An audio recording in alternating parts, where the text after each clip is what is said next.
Hello, everyone, and welcome to today's event, Spooky Stories from the South Mountain, brought to you by Bridging the Antietam, Memory, History, and the Folklores of Communities along the Antietam Creek. My name is Alicia Drumgold. I teach English here at HCC, and I am also the Faculty Project Director for HCC's Bridging the Antietam Project. Bridging the Antietam is a project designed to help boost student performance in the composition classrooms and produce curricula to support writing across the disciplines and in the humanities in the region that HCC serves. Patrick's presentation today has been made possible in part by a major grant from the National Endowment for the Humanities. Democracy demands wisdom. Any views, findings, conclusions, or recommendations expressed in this program do not necessarily represent those of the National Endowment for the Humanities.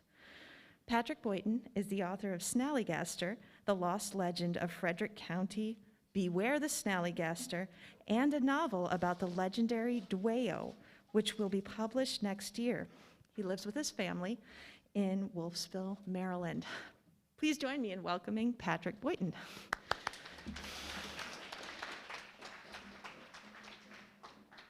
Thanks, Alicia. Hey, folks. Thanks for coming out. Thank you, Alicia, for having me out. Professor Drumgold had me out for her English class over the summer, and that went really well. We had a lot of fun, so she asked me to come back out, and I appreciate you guys all coming here. I hear there's some speech students. Is that right? Where are the speech students? Yep. Okay, well, you're going to have plenty to critique next week because I am a writer, not a public speaker, so I'm probably going to be breaking all the rules of public speaking, and I'll try not to bury my face in my book too much.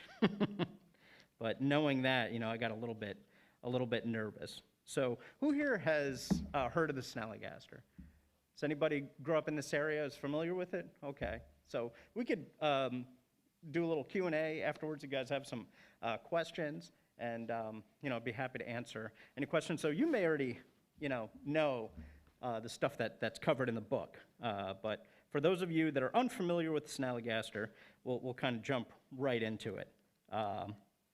So the readings I'm going to do from the book today are from the chapters that deal with the two major Snallygaster sightings. One was in 1909, and the one that followed up was in 1932.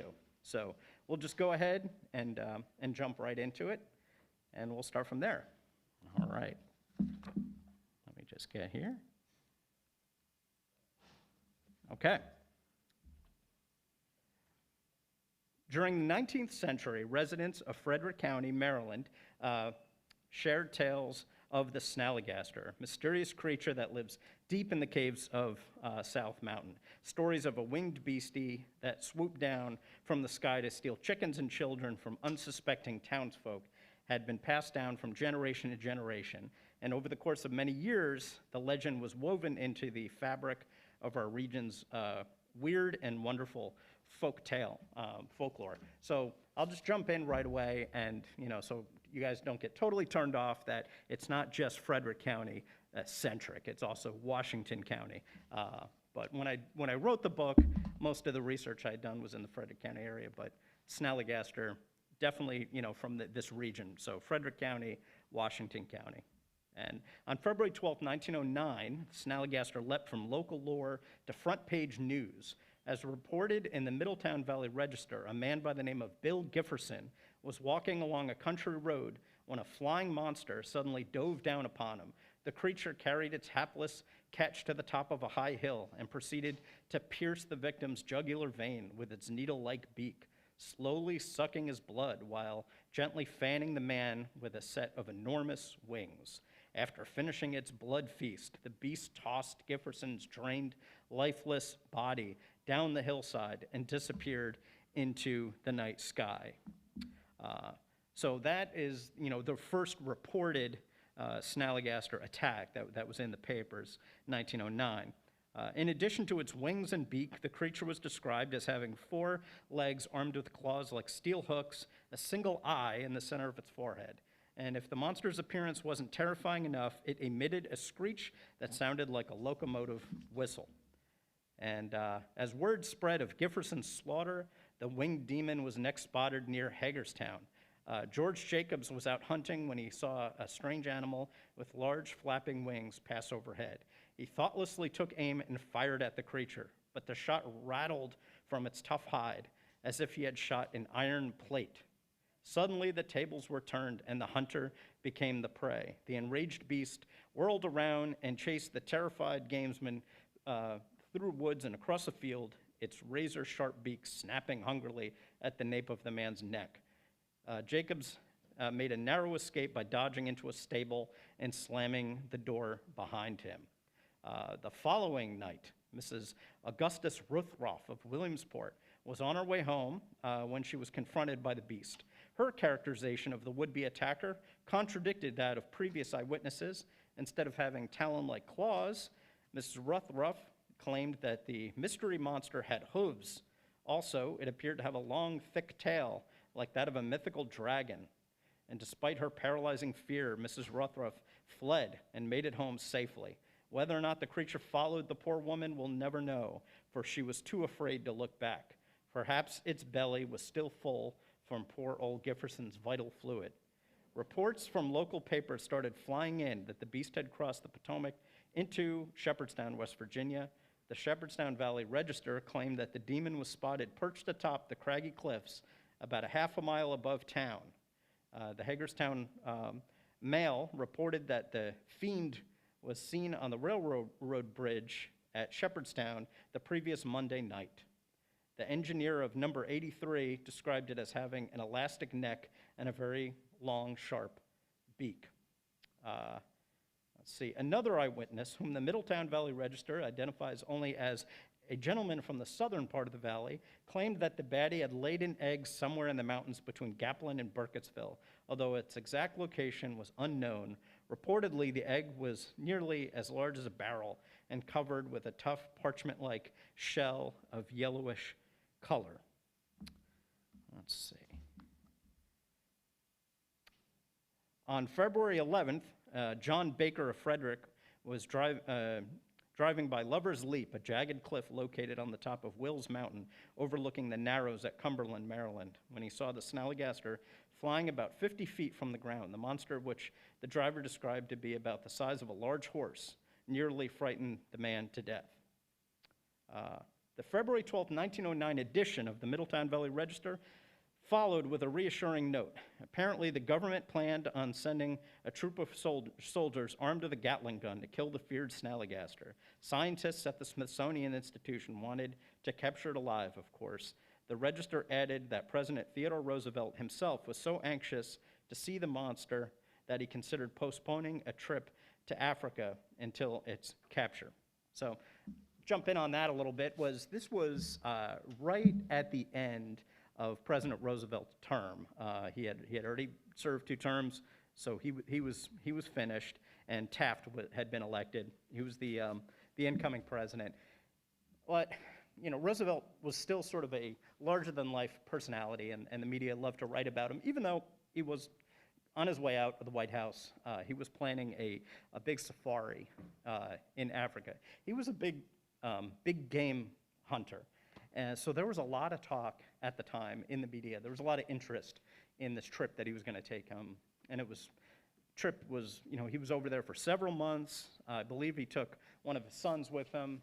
And a lot of the specimens at the Smithsonian, believe it or not, are ones that were taken by President Roosevelt after he left office. These were animals that he had, big game that he had killed and brought back with him. So, the paper was kind of having a little fun with that, by kind of throwing that in there. But I just throw that in there as a little bit of context. All right. All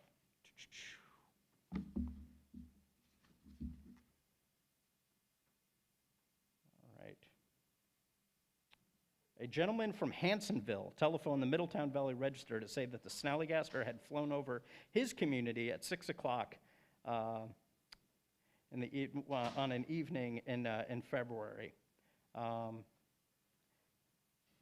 And after sucking up and eating all the goldfish from his pond, it flew off with a noise like a mighty cataract. which the word cataract is most likely an alternative of the word cataract, which the American Heritage Dictionary defines as a great waterfall or downpour. So those of you that are sort of, language nerds or into that kind of stuff, there's a lot of words that kind of disappear from, the American vernacular. So when I was doing this research and, reading these old newspaper articles, occasionally I would come across, a word that I had no idea what it meant, and I'd have to Google it and look it up, and there were a few that, were really just sort of hard to find just because they've kind of disappeared, or maybe they were like slang, or they were, terms for other things that other people had used. So that's interesting, to me.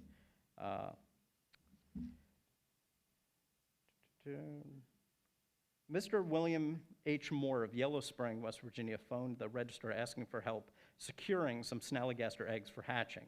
Allegedly, some bandits had been stealing chickens from Mr. Moore's community, and he figured that a few young Snallygasters turned loose might put an end to the poultry snatching. Hadn't Mr. Moore realized that the Snallygaster's appetite for fowl was only second to its taste for young children? Recognizing the plan was ill-conceived, the register never followed up on the gentleman's request. After weeks of reportedly terrorizing communities in western Maryland and West Virginia's eastern panhandle, the Snallygaster appeared to have finally met its match in the form of a brave group of Emmitsburg men. According to the March 5th, 1909 edition of the Emmitsburg Chronicle, Western Maryland Railway employee Ed Brown was sitting on a bench outside the town's train station, and when he was waiting for the evening train, he heard a frightful racket near the coal bunkers. Mr. Brown locked the safe and went out to investigate. Upon counting the coal, Mr. Brown knew he had been robbed. Evidently, he was a few pieces of coal, 16 pieces short. And, this was another thing that I kind of looked up, and apparently, in these rural communities in the early 1900s, coal theft was one of the, big crimes that would happen. So this was a pretty common occurrence. So you didn't want to leave your sort of piles of coal sitting out because somebody would come along and steal them for their own heat. As Brown was about to track down the coal bandit, the Snallygaster swooped down from above, seized the unsuspecting railway worker by his suspenders. Arriving in the nick of time, local Bill Snyder pulled up in his automobile to the sight of Brown dangling in midair from the clutches of a winged one-eyed behemoth. The brave Snyder jumped out of his car and dashed to his flailing friend, grabbing him by the foot. After a brief tug-of-war with the devil, Brown's suspenders broke with a snap, sending him crashing to the ground. The creature's ghost-like wings beat the air angrily. Suddenly, fire shot from the beast's nostrils, singeing the ground at the feet of the terrified men. Snyder and Brown, with the assistance of local resident Dan Shorb, fought the Snallygaster for nearly an hour and a half before chasing it into the woods of Carroll County. The monster headed for Emmitsburg, where Deputy Game Warden Captain Norman Hoke showed his badge and, backed by the full authority of the law, ordered it from the county. Unsurprisingly, Hoke's strong words had little effect on the demon, so local resident Clarence Fraley loaded a gun and shot at it. And let's see. So they went and chased it into the woods, and were able to chase it off. So that kind of ended the run from the the Snallygaster's 1909 run. Now the next era didn't happen again until 1932. So that's when the paper started reporting about the Snallygaster's return. So, we'll do a little bit of reading on that chapter. And then after we do that, maybe we'll stop, because it's a lot, a lot to take in, and I'm sure you guys have a lot of questions. And, we can answer some questions before we discuss some of the other areas. So by 1932, the once dreaded Snallygaster had become a distant memory to the people of Western Maryland. Nearly a quarter century had passed without a sight of the beast. No sightings, no footsteps. The legend was relegated to the status it held before the winter of 1909, that of a quaint local legend. The winged monster had made headlines and kept families locked in their homes at night was now merely a cautionary tale told to children. Better get to sleep or the Snallygaster will get you. But as the children slept, something deep inside South Mountain waited patiently to resurrect its reign of terror. Forgotten fears were reignited in the hearts of local residents when they opened the Middletown Valley Register on the morning of November 11th, 1932, to the following headline: "Strange monster mystifies and alarms persons living in South Mountain section." Citing an article published in the Boonesboro Times the previous week, the Register reported that a number of people living in South Mountain, particularly those residing in Clevelandville and Appletown, claimed to have seen a strange monster flying over the region. The description of the beast were even more outrageous than those reported in 1909. According to eyewitnesses, the Snallygaster would change color and size and at times throw out long streamers like the arms of an octopus, only to draw them in again and sail out of sight. As the monster appeared to be flying overhead, residents sought safety within their homes. The winged beastie kept its distance, appearing and disappearing behind the mountain, making no effort to harm anyone. Speculation ran high that it was the very same Snalgaster that terrorized Frederick and Washington counties in 1909. This theory was quickly deemed unlikely by scientists who claimed that the average lifespan of a Snallygaster was only 25 years. A Register reporter who visited some of the South Mountain locations where the monster was seen speculated that it was probably hatched from one of the eggs laid by the Snallygaster 23 years ago. The scientists went on to claim that it takes 20 to 25 years for one of these eggs to hatch, and in such a case, this could easily have been offspring of the Go Devil, which is what they called it, which was last seen in the section in 1909. The article concluded with a plea to eyewitnesses to come forward with their description in view of the monster's scientific value. So, within weeks, reports of the mysterious creature were pouring in, and the November 25th, 1932 edition of the Middletown Valley Register covered a sighting by two local residents. While returning home from Frederick early Tuesday morning, Charles F. Main, Middletown ice cream manufacturer, and Edward M. L. Leiter were frightened nearly out of their wits when the beast suddenly appeared flying over the National Highway towards Catoctin Mountain near the old White House just east of Braddock Heights. Both state that the Snalgaster appeared suddenly from the south and was flying not more than 25 feet in the air, which afforded them an excellent view of the monster. For a moment, the men stated, it appeared as if the strange beast was headed directly toward their automobile, but it suddenly headed north towards the mountain when it was only about 50 feet from them. In accordance with the paper's recent descriptions, Mr. Mann said that the creature changed color several times. At first appeared white and then black. The monster's wingspan appeared to be between 12 and 14 feet. After waiting some time, the gentleman finally mustered up enough nerve to investigate the area on the mountain where they had seen the beast land. When they arrived, however, all traces of the monster had disappeared. On another occasion, a pair of young boys, Junior Fulmer and Buddy Hope, reported seeing a strange monster flying towards Middletown from South Mountain. Needless to say, the boys didn't wait long enough to see in which direction the beast went, and instead scurried to their homes as fast as their legs could take them. While the newspaper prompted some local residents to lock their doors at night, others were more amused by the Snallygaster's sudden return.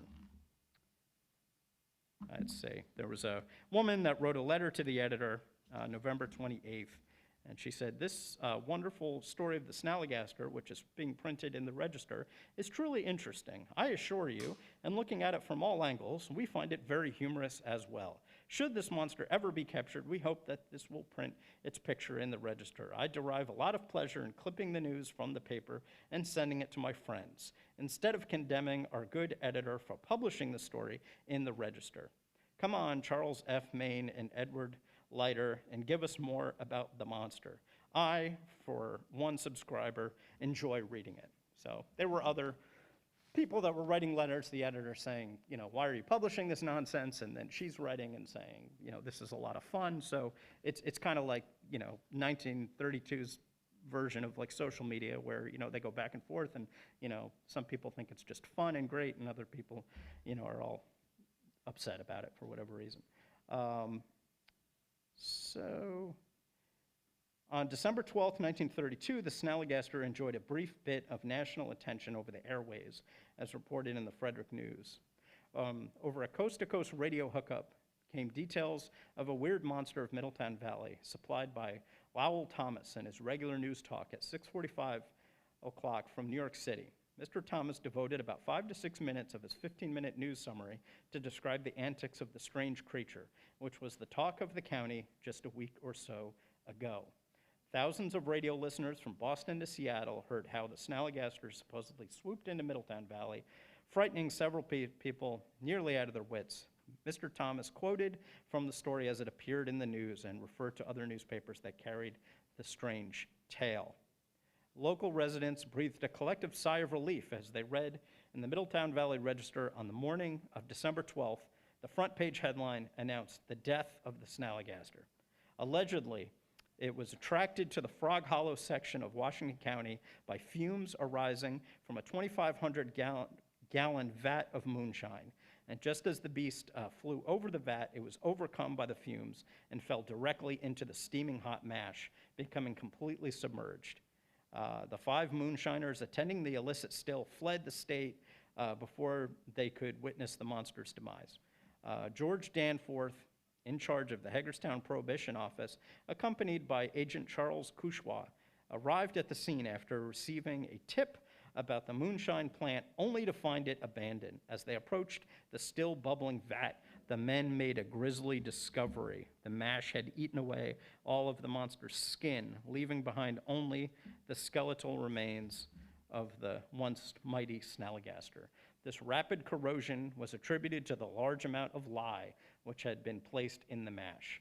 Mr. Danforth and Mr. Couchois, determined to obliterate the beast once and for all, secured 500 pounds of dynamite under the vat and lit the fuse, thus ending the career of the Go Devil for all time to come, or so they believed. Now, Snalgaster did, make a few other appearances here and there over the years and kind of morphed into another creature that we can discuss later on. But as far as like Snalgaster proper sightings, as the way it's described in the book, those were the two eras that they were that it was attacking folks, or that the media was reporting on it. So, what are some questions that folks may have about what I just told you?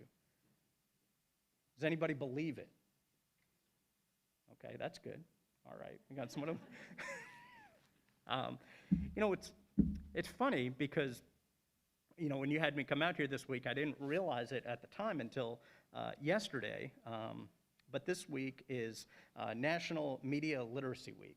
And if you don't know what media literacy, it's a way of reading, media and with a more critical eye and having a sense of, when media sort of kind of manipulates stories and situations for kind of to exploit readers and so forth. So I think it's kind of interesting that, we've got these two stories, that sort of fall into the hoax categories, from these old newspapers, and then here we are talking about it during Media Literacy Week. So in a lot of ways, things don't change. We just have sort of new Snallygasters to deal with as far as people publishing things, and then folks believing it, not believing it, and everybody kind of getting worked up.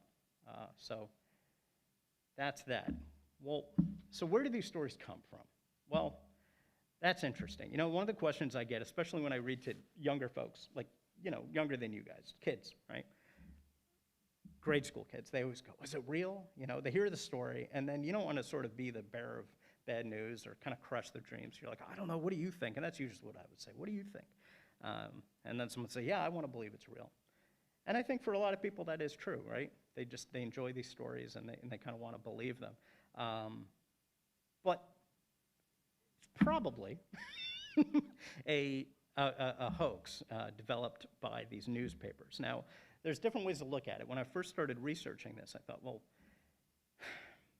are they just reporting out on stories they're hearing? Like, are these just sort of kind of provincial stories that are happening in these communities, and people are seeing things at night?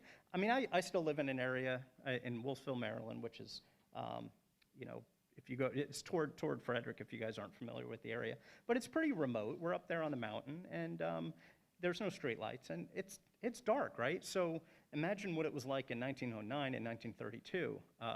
Black skies, no streetlights. I read that Wolfville, community where I live, we didn't even get electricity until the late 1930s, early 1940s. So imagine that.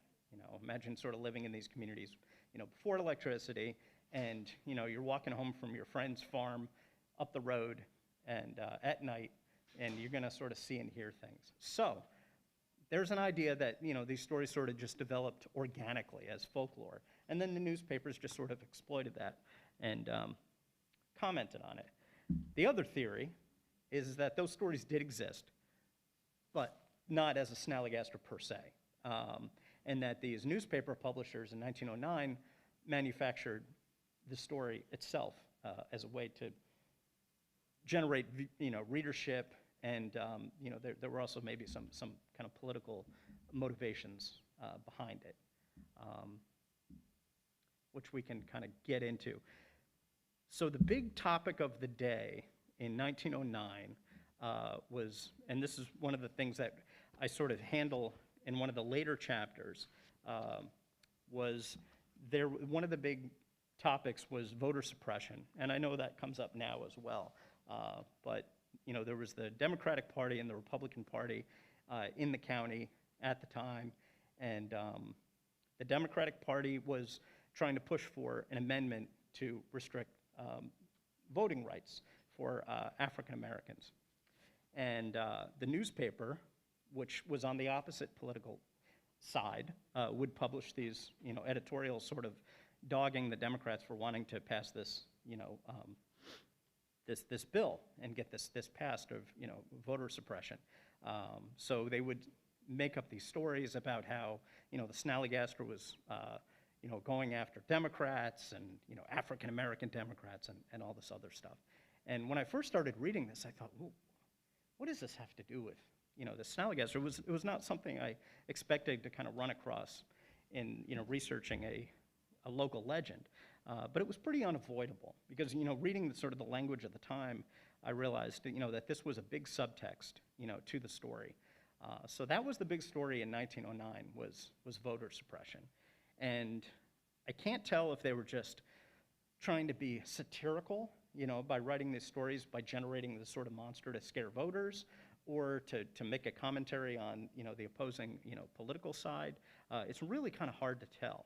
And one way to kind of figure out what's happening is to read the stories in context. And you guys probably have never dealt with microfilm, but maybe you've seen it in movies. You've seen these old movies where people take these old newspapers and they're on these little pieces of film and they're scrolling through, right? Have you guys seen these old movies like Silence of the Lambs, and they're doing research and it kind of slides through, kind of before the internet? Well, when I was researching for this book, these Middletown Valley Register and these newspapers, were not digitized and put on the internet. So I had to go to the library, find these old editions on microfilm, and read through them.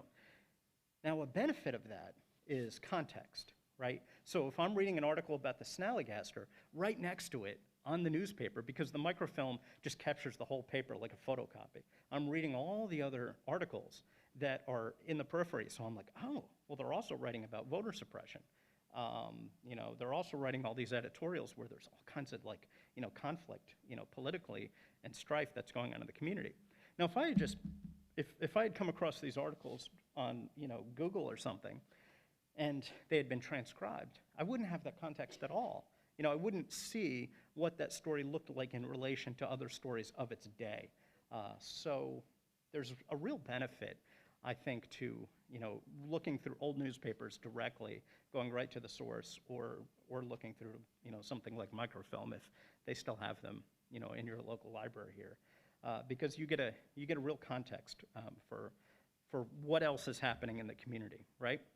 And as far as the inflammatory language and the racial language was not, unfortunately, exceptional to the Snallygaster articles. It was just kind of a reflection of the regular, language that was communicated in these other articles, right? So they all used the same sort of inflammatory language, and this is what a newspaper in, Frederick and Washington County in 1909 looked like, right? And that was just sort of the reality of it. So that really provided some context. Now, in 1932, the big discussion of the day was Prohibition and the temperance movement.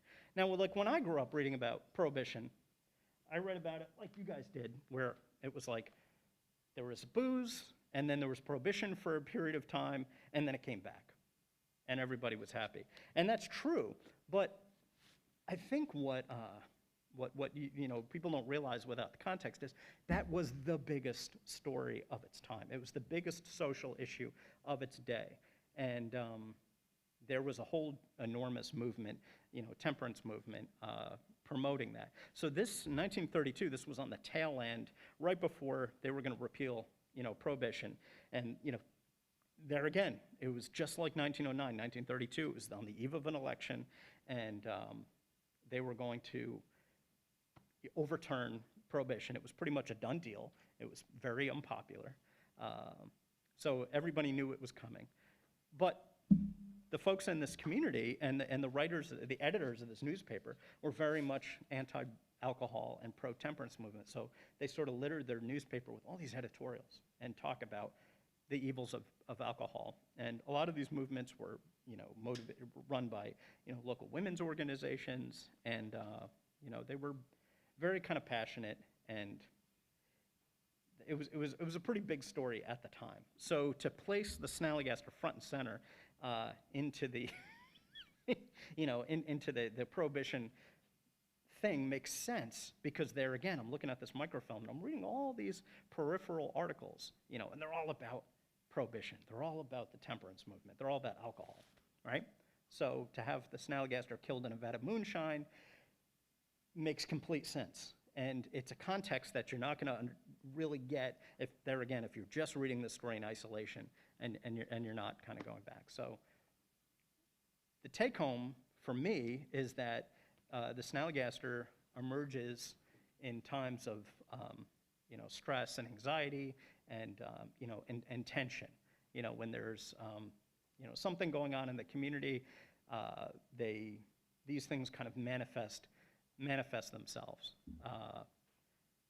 I haven't seen like the new Candyman movie, but I saw the original from like the 90s, and if you ever watch that, that captures that perfectly, right? So this kind of legend, gets manifested, out of all of these social ills, right? And so that's a kind of a good comparison. So a couple of years ago, I got a son, he's in 5th grade now. Back when he was like in 2nd grade or something, there was this panicked email that came out from the school. And it was saying that, watch your kids if they're watching YouTube, that there's this lady that's going to jump out and scare them. You guys remember this story from a couple of years ago? It was called Moma or something, right? It was like a witch lady, and she was supposed to come out and terrify you and basically like, do a jump scare through YouTube. To the point that the school actually, sent a letter, home to parents saying, if your kid watches YouTube, keep an eye on this kind of stuff. And it, kind of made me chuckle and made me think of the Snallygaster story. Well, it turns out, it wasn't real. But where did it come from? The fear is real. As a parent, there's a lot of anxiety about what our kids are looking at on social media, on YouTube, on the internet, what they're being exposed to, right? So that is a modern fear, a modern kind of anxiety where a local legend or something like that will kind of manifest itself out of that. So in a lot of ways, we like to think we're more sophisticated than we were 100 years ago, but these things just sort of morph and change. So that I don't know if that helps kind of, provide some context there. But does anybody have any questions about that or thoughts or? Thank you. Does anybody have any questions? Yes, David.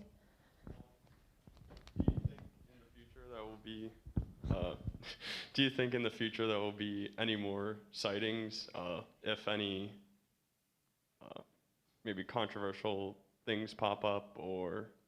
Yeah, maybe. I mean, definitely. I don't know if it'll be the Snallygaster in the way that we saw it, or they saw it then. But yeah, I think it'll always be something. The thing that we're adding now is that there's sort of a kind of a commodification of these beasts where, we have like, they're making money off this stuff, right? So they're just sort of, there's an entertainment value. So even if people don't sort of take it seriously, there's an entire kind of cryptozoology industry that is kind of reveling in this kind of stuff, which is almost kind of like adjacent to the folklore, but is different. The crypto stuff is basically like, these are unreported creatures, that we don't know about. And they're real, we just haven't discovered them yet. That's never the approach I took with the book, right? But there is a sort of a crypto angle on this kind of stuff, where somebody can say, well, yeah, it's a cryptid. It's like Bigfoot or something like that. It's not my personal area of interest or expertise. I don't really it's just not my area.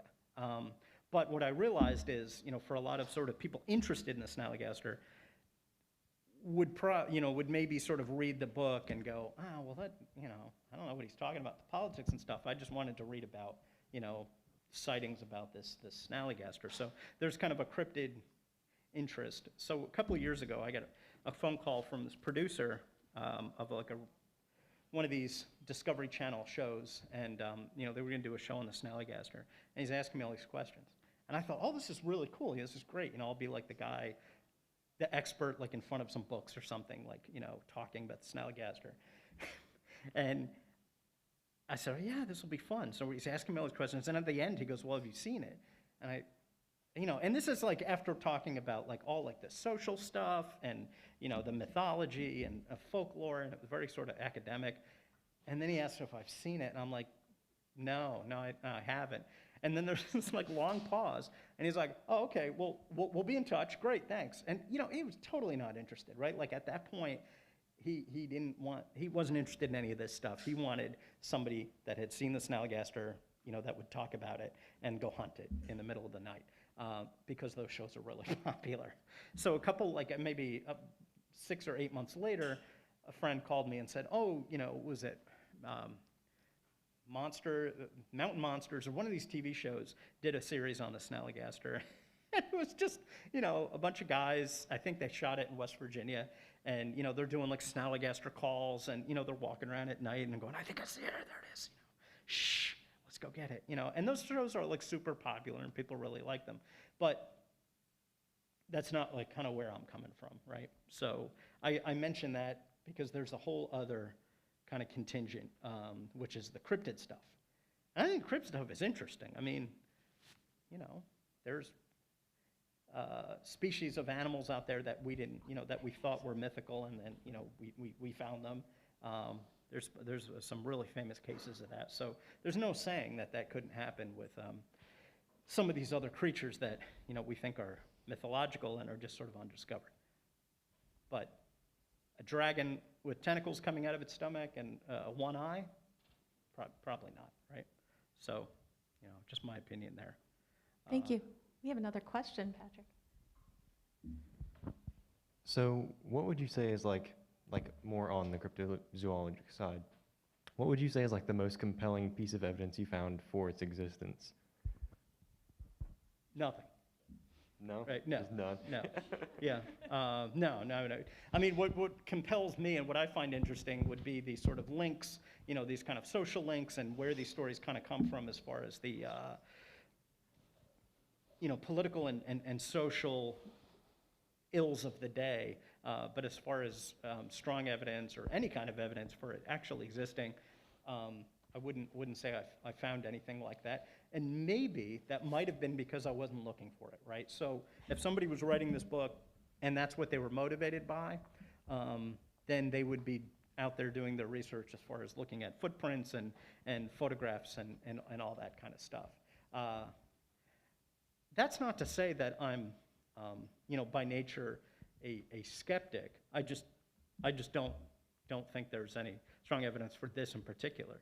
Now, if we want to talk about ghosts or the recent UFO stuff, that's probably a different conversation. I probably, could be more swayed in those directions.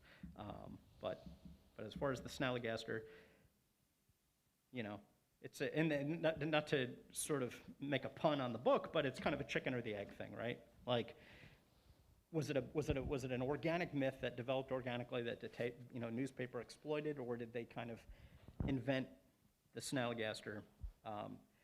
Now, one way of trying to find the answer to that would be, could I find evidence of the word usage, like linguistically, before 1909? And I couldn't. Now, there's speculation that it derives from, Snalgaster derives from Snalgaist, which is German for like quick spirit or quick ghost. And there were a lot of German immigrants that came over, settled in these counties at that time, and brought their own sort of mythology with them and stories of dragons. And there's definitely a lot that tracks that's similar to German folklore that they brought over. So I'm sure there's some of that thing. But I think what the paper did was gave it a catchy, kind of silly name, and filled it out a little more as far as its story and stuff like that. So, and these sort of hoax stories were very common at the time. It's not like, we talk about sort of this era of journalistic integrity, and it's only in the recent years that we've all had all this fake news and all this other stuff. But if you go back and look at these newspapers from turn of the century, it was actually a lot worse because you had a newly literate public.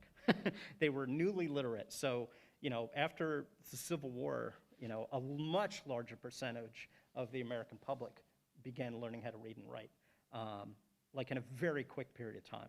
And that sort of coincided with industrialization. And the newspapers needed content, and they needed content to get, attract eyeballs. And so there were a lot of outrageous stories. I had read, like Mark Twain had actually cut his teeth by writing some of these kind of hoax stories for his local paper.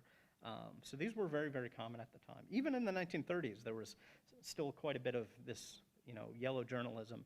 But at the turn of the century, most certainly, especially with these smaller local papers, it'd be pretty shocking. And, you'd read something that was just sort of fact-based, like so-and-so, barn caught on fire or whatever, those kind of stories. But then you had these kind of really, outrageous, colorful stories as well. So it was pretty common. And the reason it was common was because we were a newly literate public, and the newspaper industry was emerging, and they needed content. And they needed to find ways to sort of distinguish themselves. And then you had people that, that believed it. Yeah. Thank you. Yep. Are there any other questions? All right. Well, thank you, Patrick. I'll come back up to the podium here. I'll Yep. turn this off. All right. If everybody could please thank Patrick Boyton. Thanks, guys. Thanks for having me. Talk today. Thank you very much. His book is available on websites everywhere you buy books, right? So, thank you. He says Amazon is the easiest. Okay. So next up, I'm going to just transfer to the podium here.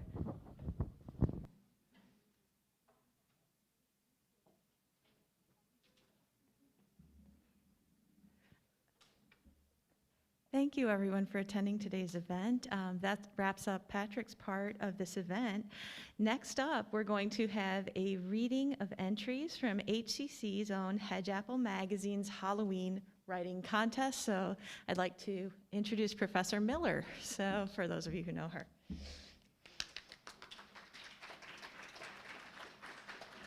All right, thank you, and thank you, Patrick. That was pretty cool. Like, now I want to go home and write about that, and then see if I can get my kids to believe me, and like they can be scared. And it'll be good.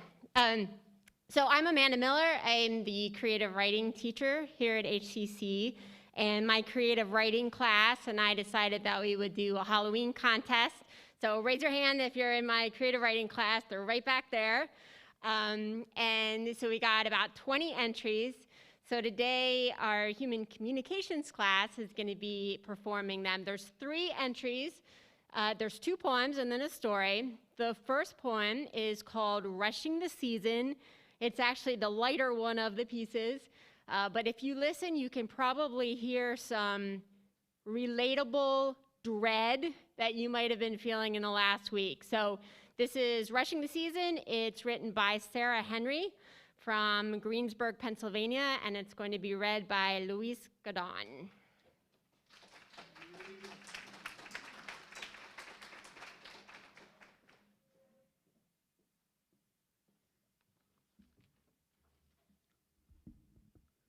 Rushing the season. Last Halloween, a man wearing a Santa costume came to my porch for trick-or-treating. He had a big pack on his shoulder. The timing of his visit surprised me. It wasn't even close to the merry season.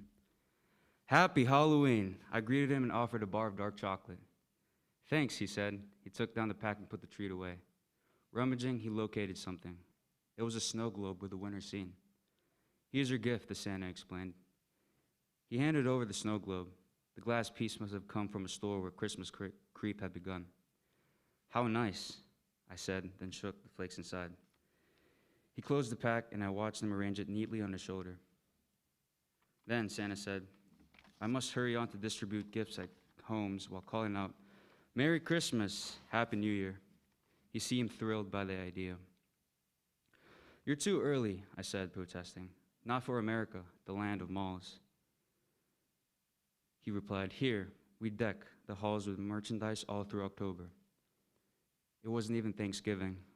The Santa meant to cancel fall.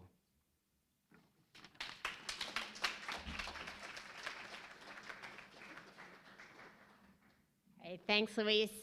Our second poem is a little bit darker. It's called Intruder in the Mist. It's written by John Gray from Rhode Island, and it will be performed by Kristen Augustine. That's based on her last name.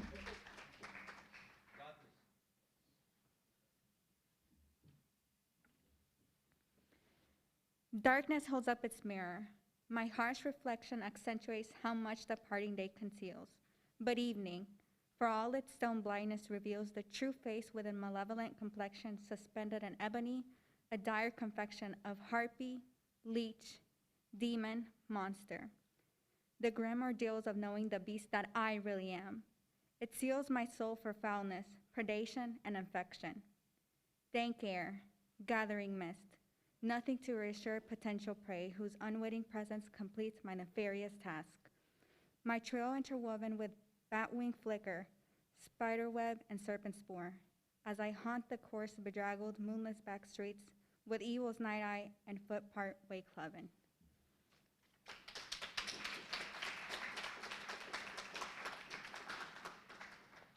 All right, thanks, Kristen. Our last piece is actually a story, and we're just going to be presenting excerpts from it. This is a story called The Fairy Godmother, and it's written by Bryn Latanicus, who actually is here from, she lives here in Clear Spring. And so I just want to set the scene just so you can kind of understand what's happening at the beginning. We actually have some Shakespeare lyrics. The narrator is a teenage girl, so she's reading these Shakespeare lyrics, and then she has annotations of them. And by the end, it gets, I think the genre can best be described as supernatural horror erotica.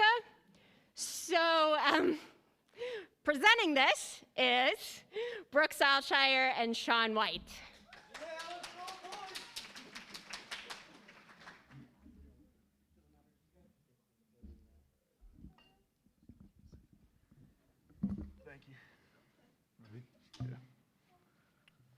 All right. Through lovers' brains, and they dream of love.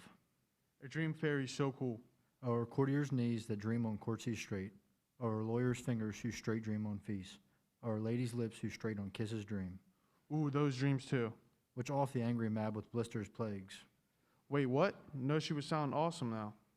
because their breasts with sweetmeats tainted o'er. Like as in for kisses? Ugh, is this old-timey slut-shaming? I looked up from my Romeo and Juliet annotations. My lips pursed and wiggled around, irritated. Now I have mixed feelings. About what? Dad asked from beside me, his eyes on the road. This Queen Mab, she's complicated.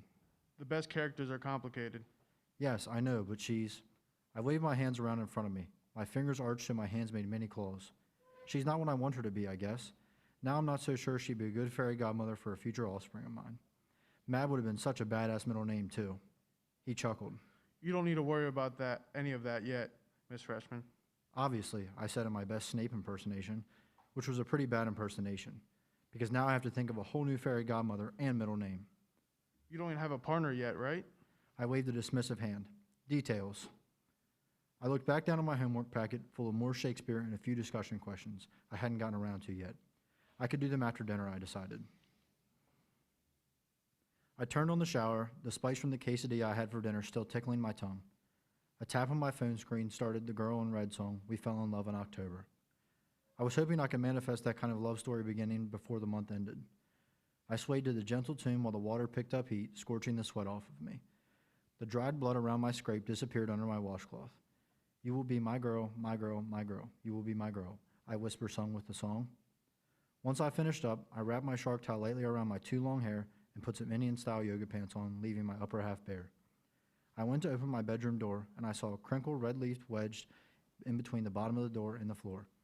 I pulled it out, eyebrows furrowed. I held the leaf with one hand, and the other, seemingly of its own accord, reached for my golden door handle, and my hand turned it. Inside my bedroom, where my mother's old rocking chair used to be, was the tree. This time, though, it had been horizontally stretched so that the trunk was wider and the branches on the side were longer. The nest had also grown.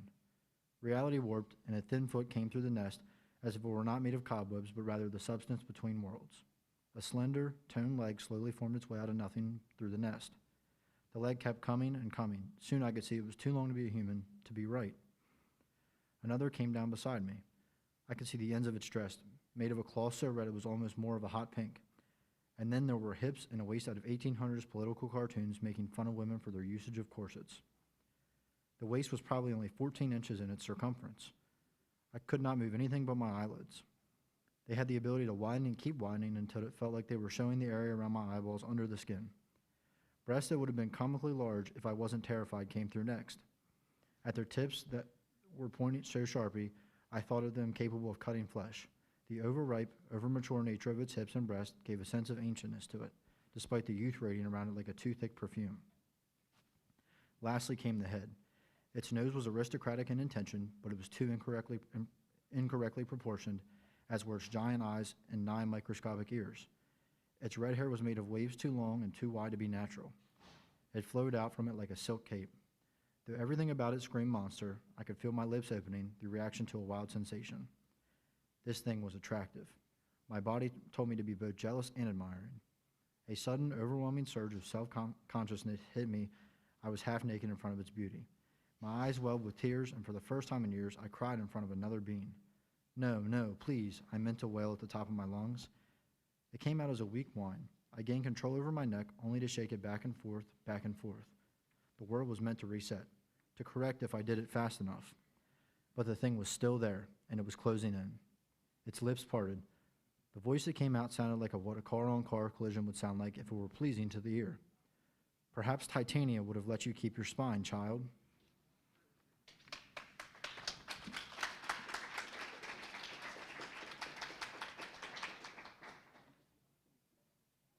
All right, thank you guys for reading, and thank you to everybody who submitted to the contest, and I'll give this back to Alicia. All right. Wow, that's some folklore stuff there. All right. Thank you for your submissions. Thank you to all the classes who came and participated. And yeah, thank you for attending this event. Thank you, Patrick. And yeah, we'll be around after the live stream to talk and answer questions. And the rest of you have a nice day. And thank you for reading. Great job, everyone.